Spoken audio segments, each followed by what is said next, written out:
पूरा मुंबई शहर जान रहा है। जितने भी पावर थे नगर सेवक के वो ख़त्म हो जाते हैं। इस हालात में लोगों को फेस करना, इलाके में काम करना कितना मुश्किल हो सकता है। मुंबई शहर के अंदर जितने भी महानगर पालिका के स्कूल हैं उसमें सबसे ज़्यादा अगर कहीं बच्चे पढ़ते हैं, 8,000 बच्चे से प्लस पढ़ते हैं इस स्कूल में, ये धारावी का ट्रांसकैम म्युनिसिपल स्कूल है। इसकी दिशा, उसकी शक्ल चेंज करना और उसको बेहतरीन एजुकेशन के लिए, तालीम के लिए तैयार करना, ये मेरा एक मकसद था और मुझे ऐसा लगता है आने वाले दिनों में ये मेरा मकसद पूरा हो गया।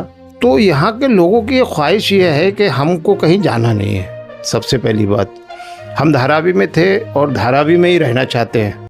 आदाब नाज़रीन, नवा न्यूज़ में आपका इस्तकबाल है। मैं हूं आपका मेज़बान वसीम संजय। इस वक्त हम मौजूद हैं मुंबई के बहुत ही मशहूर गुंजान आबादी वाले इलाके धारावी में। धारावी पूरे मुंबई शहर में अपनी एक अलग पहचान रखता है। इस वक्त हमारे साथ मौजूद है धारावी के माजी नगर सेवक और कांग्रेस के लीडर हाजी बब्बू खान साहब। आइए हम आपकी मुलाकात कराते हैं हाजी बब्बू खान साहब के साथ। हाजी साहब, हमारे चैनल में आपका स्वागत है। शुक्रिया। हाजी साहब, सबसे पहले हम ये जानना चाहेंगे कि इलेक्शन हुए हैं 2017 में, आज 2025 है, उस बीच में इलेक्शन हुए नहीं है, और ऐसे में आपके लिए काम करना कितना मुश्किल है या कितना आसान है, इस बारे में कुछ बताएं। नहीं, जैसा कि आपने देखा होगा कि 2017 में इलेक्शन हुए थे और उसके बाद 2022 जब आया तो हमारा जो 5 साल का जो एक टर्म रहता है, जो एक, वो ख़त्म हो गया है। अब उसके बाद 3 से करीब 3.5 साल होने जा रहे हैं, इलेक्शन नहीं हुआ है। हालात पूरा मुंबई शहर जान रहा है कि जिस तरीके से मुंबई शहर के अंदर हालात हैं। हर नगर सेवक, हर काउंसलर अपने अपने वार्ड में बड़ी ही ईमानदारी के साथ और बड़ी मेहनत के साथ कोशिश उसकी ये रहती है कि उस 5 साल के पीरियड में वो कोई ऐसे इस तरीके के जो वहाँ के मसाइल हैं उनको हल करे, और कहीं ना कहीं आने वाले इलेक्शन की तैयारी भी उसी में रहती है।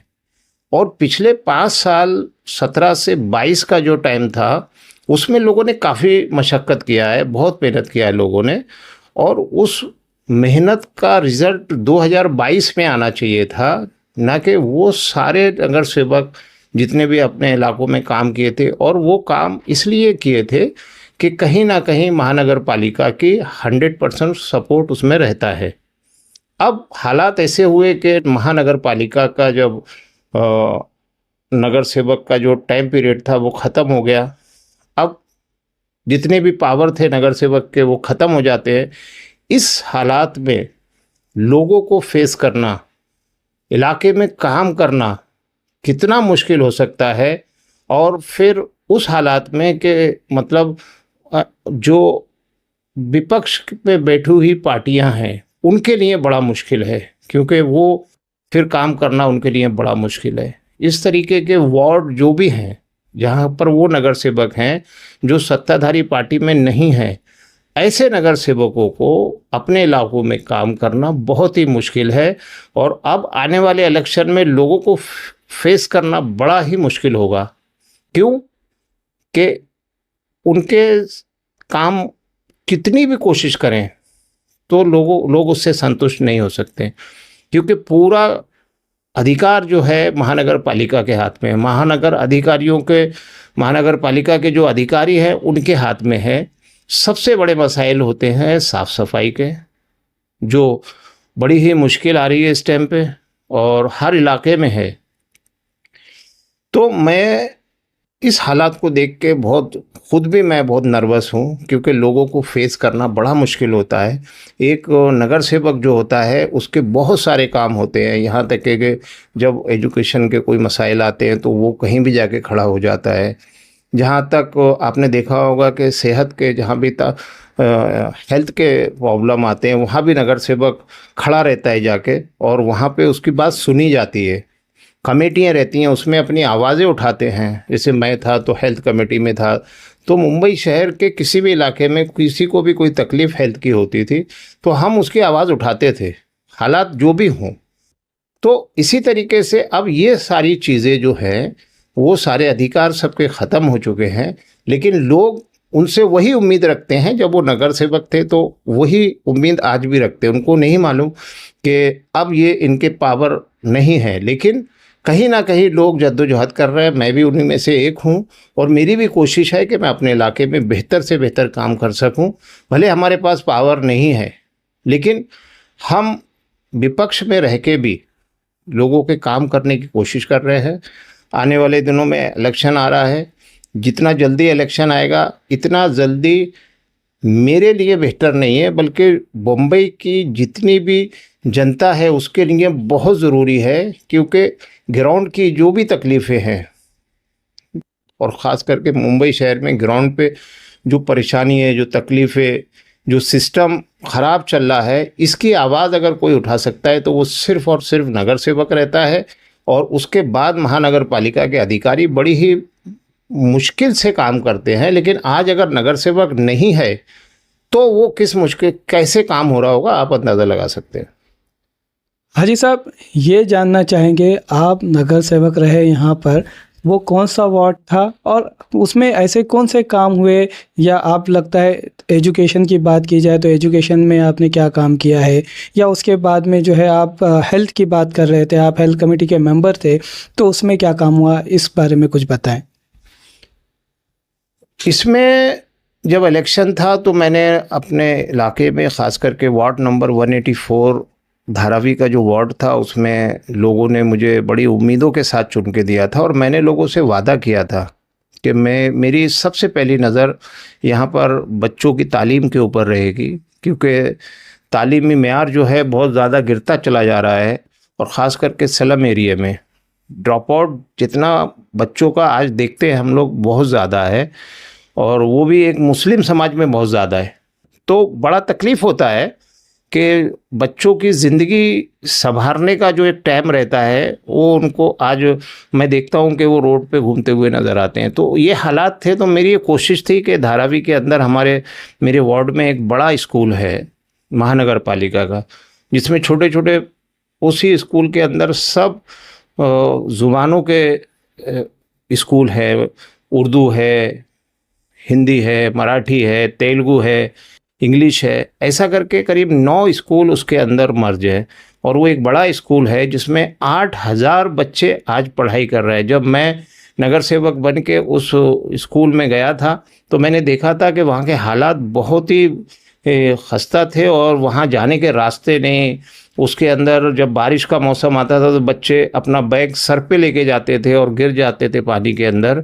ऐसे हालात को देख के बड़ा अजीब लगता था। लेकिन कोशिश मेरी थी, महानगर पालिका से मैंने काम करके लिए और उस स्कूल का एक हुलिया चेंज किया, उसका हालात को बदलने की कोशिश किया और हालात बदले। और मेरी एक बड़ी पहल ये थी कि वहाँ पर बच्चों को बैठने के लिए जगह का बहुत ज़्यादा कमी था। अल्लाह का शुक्र है कि वो मेरी जब मेरी एक कोशिश ये थी कि यहाँ पर स्कूल को बड़ा बनाया जाए। हमारे उस स्कूल में एक बिल्डिंग है और चारों साइड में उसके शेड पड़ा हुआ था।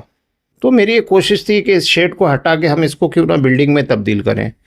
और ये प्रपोज़ल लेके मैं करीब 5 साल तक दौड़ा हूँ।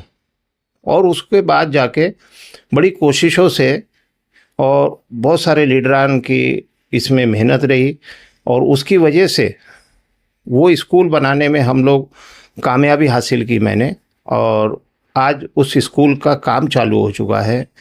ये मेरी कोशिश मुझे एक हौसला देती है कि काम करने के लिए, कि मैंने जब सोचा कि हमारे इस स्कूल को हो, और उस स्कूल का एक अच्छा फंड हुआ, और आज वो स्कूल जो है बड़ी तादाद में उसमें बच्चे पढ़ते हैं, उनको बैठने को जगह मिलेगी, उनको पढ़ने के लिए उसके अंदर लाइब्रेरी बनेगी, उसमें बच्चों पहली से 10वीं तक का बच्चों के लिए सुविधा हो गई। और जब मैं स्कूल में फ़र्स्ट टाइम गया था तो वहाँ 7वीं तक स्कूल था। और जैसा कि मुझे लगा कि वहाँ पे एक अच्छी बिल्डिंग बने, और मुंबई शहर के अंदर जितने भी महानगर पालिका के स्कूल हैं उसमें सबसे ज़्यादा अगर कहीं बच्चे पढ़ते हैं, 8,000 बच्चे से प्लस पढ़ते हैं इस स्कूल में, ये धारावी का ट्रांसकैम म्युनिसिपल स्कूल है।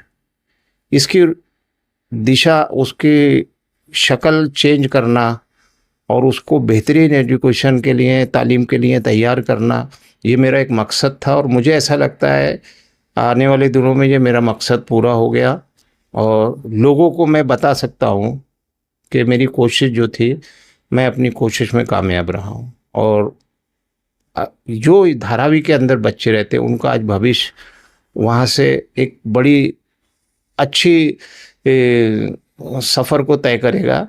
और आपको बता दूं कि इस स्कूल में बच्चे कोई कम नंबर लेके नहीं आते। हर साल वहाँ फंक्शन होता है और मैं जाता हूँ, मैं देखता हूँ कि 97-98% तक बच्चे वहाँ पर लेके आते हैं। तो बड़ी खुशी होती है कि धारावी जैसे एक इलाके में बच्चे इतनी बड़ी तादाद में पढ़ते हैं म्युनिसिपल स्कूल में, दूसरा वहाँ पर इतने अच्छे नंबर लेके आते हैं, ये हमारे लिए बड़ी खुशी की बात है। धारावी की बात की आपने ये बताया कि धारावी जैसे बहुत गुंजान आबादी वाला इलाका है, बहुत ज़्यादा यहाँ पे आबादी है और ऐसे में यहाँ पर एक मसला यहाँ पर हमेशा से उठ रहा है, जो हमेशा से सुर्खियों में रहता है, जिसके बारे में आप बिल्कुल बाखूबी वाकिफ़ है, जानते हैं। यहाँ से लोगों की मुंतकिली, यहाँ से लोगों को मुंतकिल करने की बात की जाती है एक म्यूनसिपल काउंसलर की हैसियत से, एक अवामी नुमाइंदे और लीडर की हैसियत से। इस मसले पर आपका क्या कहना है? नहीं, मसला कैसा है कि धारावी में डेवलपमेंट शुरू हो रहा है और उस डेवलपमेंट के धारावी के लोग खिलाफ नहीं हैं और हम लोग भी खिलाफ नहीं हैं। हम लोग भी चाहते यहाँ के जो ज़मीनें हैं उसका डेवलपमेंट होना चाहिए और डेवलप होने से ही दुनिया बदलती है और धारावी के लोग उससे नाराज़ नहीं हैं। लेकिन जो लोग धारावी में रहे हैं, जिनके बाप दादा यहाँ पर, धारावी एक बहुत ही खस्ता एरिया हुआ करता था और एक इतना डेंजर एरिया हुआ करता था। हमने देखा है कि लोग यहाँ टैक्सी वाले भी नहीं आया करते थे। उस हालात में, बड़ी खाड़ी में रह रही के लोगों ने यहाँ के हालात गुजारे और मैंने देखा हूँ कि उसके बावजूद लोगों ने यहाँ पर बड़ी मेहनत किया है धारावी को धारावी बनाने के लिए। आज ये बिजनेस का हब बन चुका है। तो यहाँ के लोगों की ख्वाहिश ये है कि हमको कहीं जाना नहीं है। सबसे पहली बात, हम धारावी में थे और धारावी में ही रहना चाहते हैं। हमारे साथ कोई अन्याय नहीं होना चाहिए। दूसरी चीज़, यहाँ का जो बिजनेसमैन तबका है, धारावी से एक बड़ा अच्छा टैक्स कलेक्शन होता है, बड़ा अच्छा। मतलब उसकी एक, मैं आपको अगर उसकी प्रॉपर गवर्नमेंट का आंकड़ा है वो मैं आपको दे सकता हूँ, लेकिन फिर भी मैं इस चीज़ को बोल रहा हूँ कि एक बड़ा आंकड़ा है जो मतलब महाराष्ट्र सरकार के को रेवेन्यू जाता है धारावी से टैक्स की शक्ल में। यहाँ पर महानगर पालिका को भी बहुत बड़ा रेवेन्यू जाता है। ऐसे हालात में यहाँ पर एक स्मॉल इंडस्ट्रीज़ जो है एक बड़ी है, यहाँ पर गारमेंट्स है, लेदर है, कुम्हार हैं, कोली लोग हैं, ऐसा बहुत सारे लोग हैं, फर्शन का बहुत बड़ा काम है। तो ऐसे लोग जो यहाँ पर अपना बिजनेस चलाते थे और लाखों लोग उससे बिजनेस पाते हैं। मतलब जो भी हमारे बाहर से जो लोग आते हैं उनको यहाँ पर बहुत ज़्यादा स्केल मिलता है, बच्चों को, लोगों को।